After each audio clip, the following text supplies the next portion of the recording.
Everyone welcome back to my channel आमी रीता। आशा करছি আপনারা সবাই খুব ভালো আছেন আর সুস্থ আছেন আর আমরাও মোটামুটি ভালোই আছি। আর এই গরমে কে কেমন আছেন সেটা কিন্তু কমেন্ট করতে ভুলবেন না।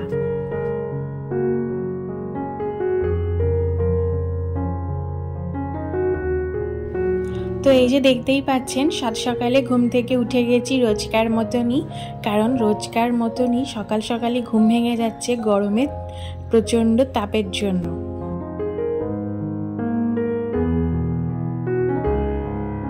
আর এখন যা গরম পড়েছে জানলাগুলো না আর সকাল থেকেই পুরোটা খুলে রাখছি না, কারণ এমন রোদ্দুর ঢুকছে যে পুরো একেবারে দেওয়ালগুলো গরম হয়ে যাচ্ছে। সেই জন্য সামান্য একটুখানি খুলে রাখছি যাতে হাওয়াটা ঢোকে, আর পর্দাটা দিয়ে রাখছি। তো এই যে একটা ঘরের বিছানা তোলা হয়ে গেল আর চলে এসেছি এবার পাশের ঘরের বিছানাটাকেও ভালো করে গুছিয়ে নিতে।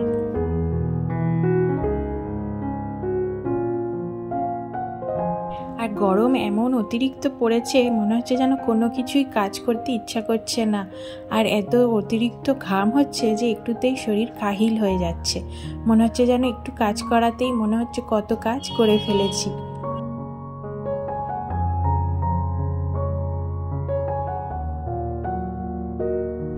আর আজকেও প্রায় ঘুম থেকে উঠেছি ওই 5টা মতন হবে, তারপরে এই ভোর 5:30 পৌনে 6টা নাগাদ থেকেই কাজে লেগে পড়েছি।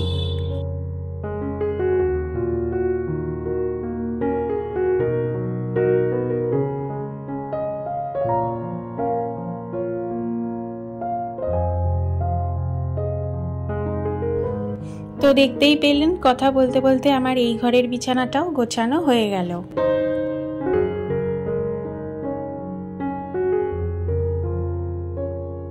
আর এইবারে সোজা চলে এসেছি রান্নাঘরে। একদম রান্নাঘরের কাজটা মনে হচ্ছে যেন যত সকাল সকাল পারছি করে নিতে পারলে ভালো হয়। এত গরম বেড়ে যাচ্ছে যে আগুনের ধারে দাঁড়িয়েই থাকা যাচ্ছে না। তো এই যে আজকে রান্না করব হচ্ছে উচ্ছে আলু ভাতে, তার জন্য উচ্ছেটা কেটে নিলাম। আর করব হচ্ছে কাঁকরেলের তরকারি।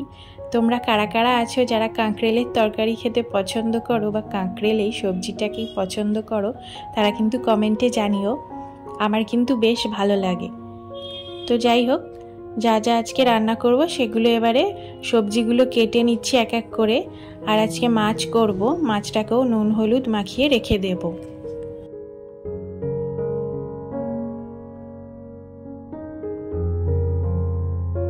আর আমি যেহেতু সবজিগুলো কেটে একটু কিছুক্ষণ ভিজিয়ে রাখি, তাই জন্য প্রথমের দিকেই রান্নাঘরে ঢুকে আগে কি রান্না করব সেগুলো ফ্রিজ থেকে বের করে কেটে নিয়ে সেগুলো জলে ভিজিয়ে রেখে দিই, তাহলে অনেকক্ষণই ভেজানো থাকে। তারপরে সেটাকে ধুয়ে জল ঝরিয়ে নিয়ে তারপর আমি রান্না করি। তাই জন্য না আমাকে সবজিগুলো একটু বেশ খানিকক্ষণ আগেই কেটে নিতে হয়।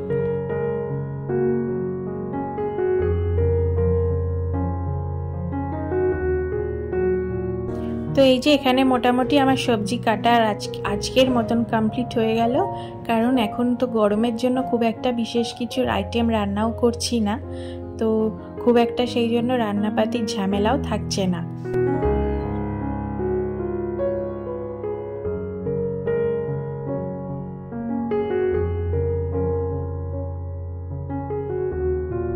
আর এই যে এবারে উচ্ছে আলু ভাতেটা প্রেসার কুকারে দিয়ে বসিয়ে দিলাম, 2টো সিটি দিয়ে দেব, হয়ে যাবে।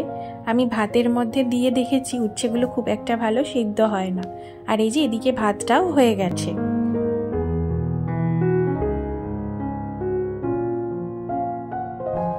আর এই যে মাছটাকে ভালো করে ধুয়ে নিয়েছি, তারপরে নুন হলুদ মাখিয়ে কিছুক্ষণের জন্য রেখে দেব, কারণ যেহেতু ফ্রিজ থেকে বের করা তো নুন হলুদ মাখানোর পর বেশ খানিকক্ষণ রেখে দিয়ে তারপরে সেটা রান্না করলে তাড়াতাড়ি রান্না হয়, নাহলে না শক্ত থেকে যায়। আর এই যে এবারে সবজিগুলো বেশ খানিকক্ষণ ভিজিয়ে রাখা হয়ে গেছে, এবারে এটাকে ভালো করে ধুয়ে জল ঝরাতে দিয়ে দেব।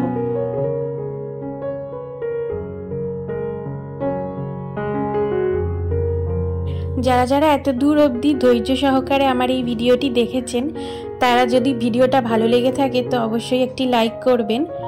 আর যদি এরকম ভিডিও আরও দেখতে চান চাইলে চ্যানেলটি সাবস্ক্রাইব করে আমার পাশে থাকতে পারেন, আমার এই ছোট্ট পরিবারের সদস্য হয়ে যেতে পারেন। আর যারা যারা কাজটি অলরেডি করে দিয়েছেন তাদেরকে অসংখ্য ধন্যবাদ।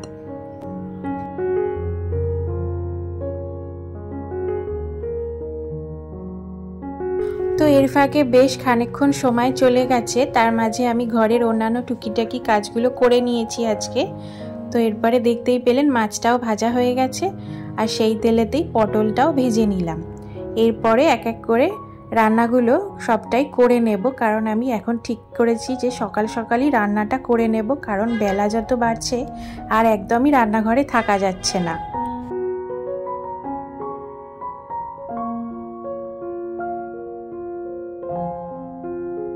তো দেখতেই পেলেন পটলটা ভেজে নেওয়ার পরে ওই তেলেতেই 5 ফোড়ন আর তেজপাতা ফোড়ন দিয়েছি, তারপরে কিছুটা পেঁয়াজ কুচি দিয়ে সেটাকে হালকা নেড়ে নিচ্ছি। আর এরপরে যে কাঁকরেল আর আলুটা কেটে রেখে দিয়েছিলাম সেটা দিয়ে দিলাম, আর তার মধ্যে কাঁচা লঙ্কা চেরাও দিয়ে দিয়েছি। আর এই যে গুঁড়ো মশলার মধ্যে শুধুমাত্র হলুদ গুঁড়ো আর ধনে গুঁড়ো আর পরিমাণ মতো নুন দিয়ে এটাকে ভালো করে কষাতে দিয়ে দেব।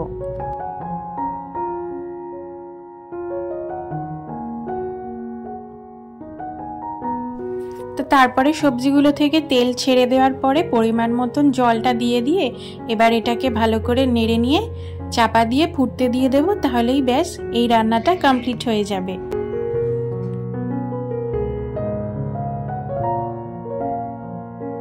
আর এরপরে চলে এসেছি নিজের জন্য ব্রেকফাস্টটা করে নিতে। আর আজকে যা গরম পড়েছে, আজকে কেন রোজই যা গরম পড়ছে, মনে হচ্ছে না যে আলাদা করে কিছু ব্রেকফাস্টটা বানাই।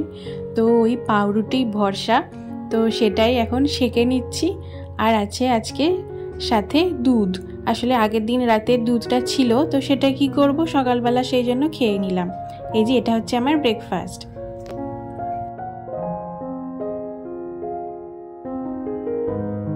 তো ব্রেকফাস্টটা করার সাথে সাথেই এসে দেখছি ভাতটা হয়ে গেছে, তো সেই জন্য সেটাকেও ফ্যান ট্যান ঝরিয়ে নিলাম। আর তারপরে আজকের মতন আমার রান্নাবান্না সব কমপ্লিট হয়ে গেছে, সেই জন্য এবারে যা বাসন বেরিয়েছে সবগুলো এক এক করে মেজে নিচ্ছি।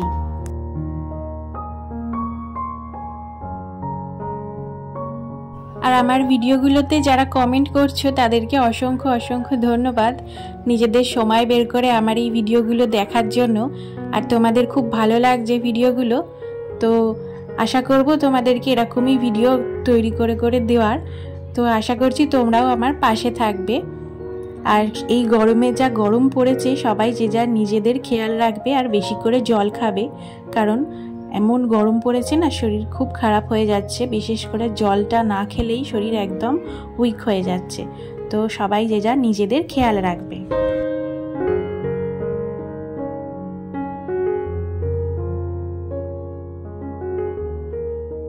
তো এই যে কথা বলতে বলতে এদিকে যে কটা বাসন পড়েছিল সেগুলো সব কটা মাজা হয়ে গেছে।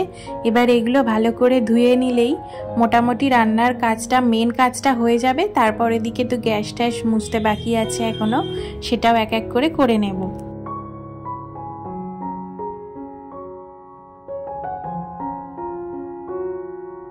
আর আমার আজকের ভিডিওটাও যদি তোমরা দেখে থাকো, তো আজকের ভিডিওটাও জানিও কেমন লাগছে তোমাদের।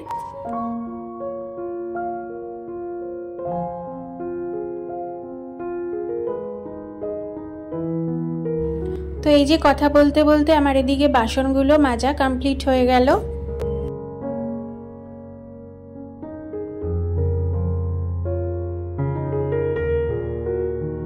আর এই যে এবারে গ্যাস ওভেনটা আর কাউন্টার টপটা ভালো করে মেজে নেব।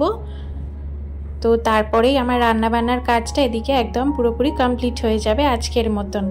আর আমি ডেলি রান্না করার পর এরকমভাবে একটুখানি ভিম লিকুইড আর সামান্য একটু জল মিশিয়ে এটাকে ভালো করে মেজে নিই, কারণ প্রচুর তেল ছিটকায়। আর বিশেষ করে ভাজাভুজি করলে না চারিদিকে এমনি তেলটা ছিটকায়, তো সেই জন্য এরকমভাবে ভালো করে একটু ভিম দিয়ে মেজে নিলে না যায় জিনিসটা বেশ চকচক করে, আর তেল চিটে ভাবটাও একদমই থাকে না।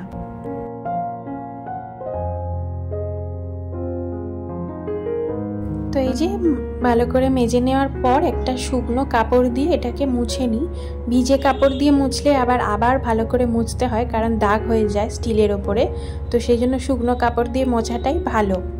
তো এই যে এদিকে আমার মোছা কমপ্লিট হয়ে গেল গ্যাস ওভেনটা। এবার এদিকে ভালো করে কিচেন কাউন্টার টপটাকেও ভালো করে একটু মুছে নেব, তাহলে আজকের মতন আমার রান্নাঘরের কাজ একদম পুরোপুরি কমপ্লিট হয়ে গেল।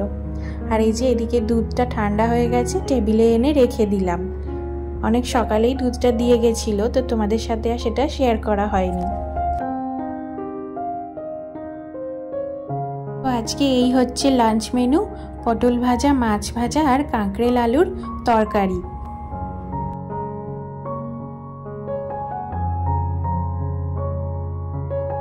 আর এই যে এটা হচ্ছে আমার লাঞ্চ থালি, এখানে আছে হচ্ছে উচ্ছে আলু ভাতে, পটল ভাজা, মাছ ভাজা আর একটা মিক্স ভেজ কারি, আর সেই সাথে কাঁকরেল আলুর তরকারিটা এখানে আর নেওয়া হয়নি, তো পরে সেটা নিয়ে নেব। তো এই দিয়েই আজকে আমার লাঞ্চটা সেরে ফেললাম।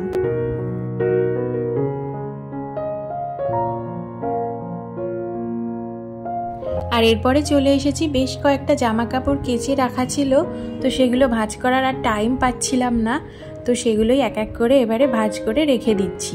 আসলে টাইম পাচ্ছিলাম না বলা ভুল, করতেও ইচ্ছা করছিল না, মনে হচ্ছিল যেন পরে করব থাক।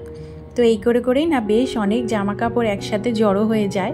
ডেলিটা ডেলিই করে রাখি, কিন্তু আর কি যখন তুলি জামা কাপড়গুলো ঠিক সেই সময়ই ভাঁজ করে রাখি না, এই জন্য না জামা কাপড়গুলো বেশ জড়ো হয়ে থাকে।